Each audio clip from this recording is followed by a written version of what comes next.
We have just witnessed one of the greatest games in Australia Cup history. Perth Glory 5, Melbourne City 4, an absolute thriller out in the West. An incredible match, especially after seeing Perth Glory win 4-2 in the playoffs last week against Brisbane. Tough test here against Melbourne City in the round of 32, and they showed up and scored a handful of goals once again. David Zdrillic has well and truly taken over at Perth Glory, and it's clearly working at the moment, at least when it comes to scoring goals, maybe leaking things defensively still a little bit at the moment. And from a Melbourne City point of view, very disappointing from them to concede so many goals and be knocked out in the round of 32.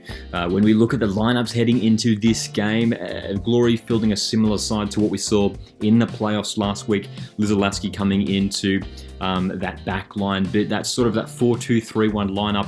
Gomulka starting as that number 10, David Williams up top, looking very dangerous. And Faisal, again, really impressive in the first half of this match, scoring so early on as well. For Melbourne City, of course, a new era for them with a lot of key departures. Max Caputo starting up top, and a couple of debuts for them as well. Kai Truan with his first start for the side in centre back, and some young players featuring as well with the likes of Politidis and Schreiber starting in this game. Despite the crazy scoreline, as we scroll through the timeline here, right to the start, there was only 2 goals in the first half. For Perth Glory opening the scoring just 3 minutes in, Faisal with a really tidy finish. And at the time of him scoring that goal there, he had scored 3 goals in his first hour in a Perth Glory shirt. Really impressive numbers from Faisal, who looks like he could be one of the young stars to watch this upcoming A-League season. Max Caputo, another one of these young players to watch. Really, really impressive in this game, getting himself on the score sheet in the first half, and was causing a little bit of trouble for the Glory defenders throughout the match as well. 1-1 at the first break there at halftime, and then Adam Taggart wasting no time getting himself on the score sheet. Of course, Taggart picking up the Golden Boot last season in the A-League men's. Took him only a couple minutes to get on the score sheet here. And then it was Melbourne City who, were really controlling possession for the first sort of hour or so of the game and scored a string of goals here. Politidis getting himself on the score sheet for the first time ever for Melbourne City. Andrew Naboot with a goal, a deflected strike from long range, and then Zane Schreiber with an absolute rocket. Probably the goal of the game from Schreiber. Fantastic strike as well. Some changes here from Glory really started to turn the tide for them. Nathaniel Blair scoring the first of 2 goals tonight for him. Coming over from Western Sydney Wanderers, one of these players who was playing at the Wanderers Academy, limited game time in the first team, made a couple A-League appearances. It's a similar story to what we're seeing with a handful of other players. We think of Jared Carluccio as well, who came over from Wanderers last season also and got a good opportunity at Perth Glory. Blair, fantastic to take his 2 goals. That second one especially late on, the way he controlled it with his first touch and then finished past the keeper so coolly was very, very nice. And Bagaria as well, another one of these players from the Western Sydney Wanderers Academy joining Perth Glory, and he scored a very nice header as well. So as the game was taken into extra time there, really tight battle through the final half an hour, and then it was Blair grabbing that final goal to make it 5-4 in the 115th minute. An absolute thriller, and from there City were pushing, and it was really solid defense in those last 5 minutes or so for Perth Glory. They had to sit deep and hold City back because they were coming, and it got really, really physical there towards the end. A lot of challenges flying in, and Glory managing to hold on in the end. And as we look at the stats here, this sort of tells the story pretty well. Also, you can see Perth Glory with 21 shots, City with 15. City with more possession, and they did go through big chunks of this game where they were really controlling things and dictating things. Perth Glory at times were pressing high up, but then did have to sit back quite a lot. And as we saw in the playoff game as well, they were really utilising their counter-attack pretty well as well. It seems to be they seem to be set up in such a way where they can really hit on the counter-attack, especially get those wide players. In this game was Faisal and Carluccio getting high up the pitch and really, really pushing the fullbacks back.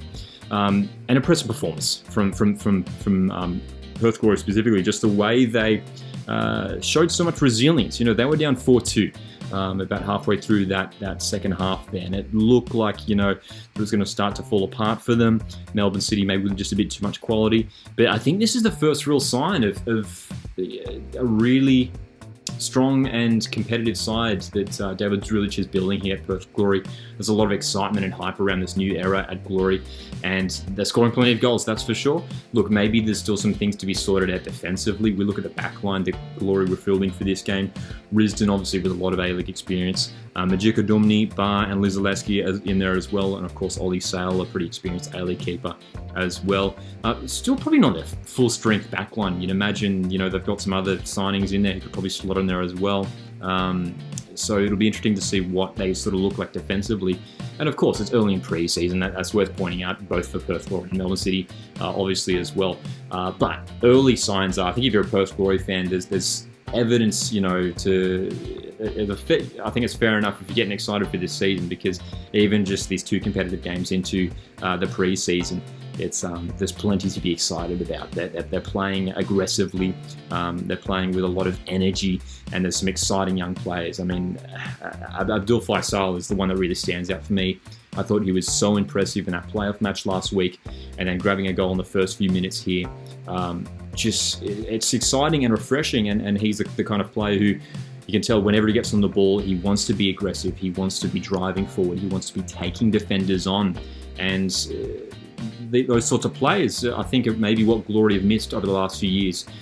For me, they're sort of haven't been super competitive since they lost Diego Castro, who was one of their greatest players of all time. Since he departed, they haven't really properly replaced that player. They haven't had that dynamic, exciting, attacking player. Look, I'm not saying Faisal is going to, live up to the same, sort of replace. He's not the direct replacement of Diego Castro, but he's got the potential, that's for sure. So a nicely balanced team, still maybe to figure out some things defensively, but plenty of reasons to be excited if you are a Glory fan. And for Melbourne City, obviously disappointing for them to be knocked out in the round of 32 of the Australia Cup.